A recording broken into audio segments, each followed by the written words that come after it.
Hello guys, നമുക്കിന്ന് ആലപ്പുഴ വരെ പോകേണ്ട ഒരു കാര്യം ഉണ്ടായിരുന്നു കേട്ടോ. തിരിച്ചു വരുന്ന വഴി നാടൻ താറാവിനെ വിൽക്കപ്പെടുമെന്നൊരു ബോർഡ് കണ്ടു.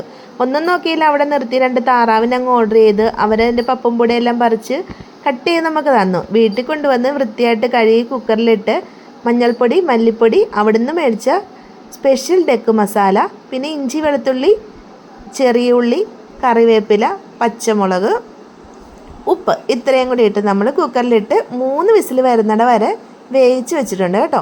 അതിൻ്റെ ഒന്നും വീഡിയോ എടുക്കാൻ വേണ്ടി വീഡിയോഗ്രാഫർ അന്നേരം ഉണ്ടായിരുന്നില്ലേ, അതുകൊണ്ടാണ് എടുക്കാഞ്ഞ്. പിന്നെ അതിന് വേണ്ടത് 3 വലിയ സവാള, 2-3 പച്ചമുളക്, പിന്നെ ഞാൻ ഇതിനകത്ത് ഇട്ടിരിക്കുന്നതെന്ന് പറഞ്ഞാൽ ഒരു വലിയ ഉരുളക്കിഴങ്ങ് ഇട്ടിട്ടുണ്ട്. അത് നമ്മുടെ ഇവിടെ എല്ലാവർക്കും ഇഷ്ടമുള്ളത് കൊണ്ട് ഇട്ടതാണ് കേട്ടോ, അത് ഓപ്ഷനിലാണ്. പിന്നെ നിങ്ങൾ ഇങ്ങനെയൊക്കെ ചെയ്യുന്നെങ്കിൽ ഒന്ന് കമൻറ്റ് ചെയ്തേക്കണേ.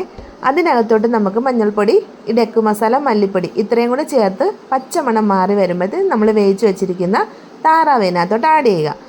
എന്നിട്ട് ഞാൻ ചെറിയ 2 കപ്പിന് ചൂടുവെള്ളമാണ് ഒഴിച്ച് അതോടെ ഒന്ന് മിക്സ് ചെയ്ത് നമുക്ക് മൂടി വെക്കുക. ഇടയ്ക്കിടയ്ക്ക് 2-3 പ്രാവശ്യം ഇളക്കി കൊടുക്കണം കേട്ടോ.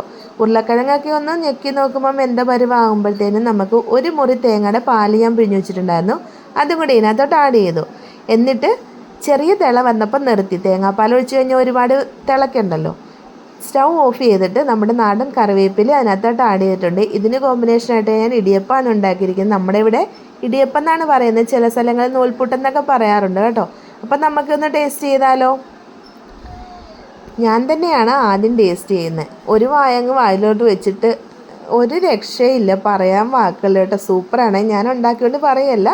ബായ്.